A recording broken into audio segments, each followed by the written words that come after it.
How to turn off, turn on, or restart your iPhone 8 Plus.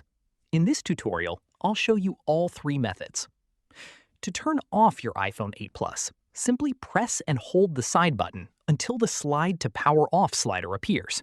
Then drag the slider to the right and your iPhone will shut down.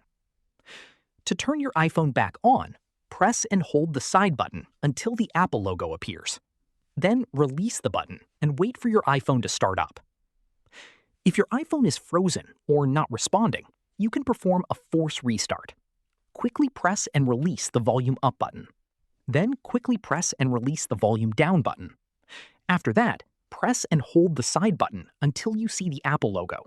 Then release the button. Your iPhone will restart automatically without deleting any of your data. And that's it. That's how you can turn off, turn on, and force restart your iPhone 8 Plus. If you found this tutorial helpful, don't forget to like this video, subscribe to the channel, and follow for more iPhone tips and tutorials.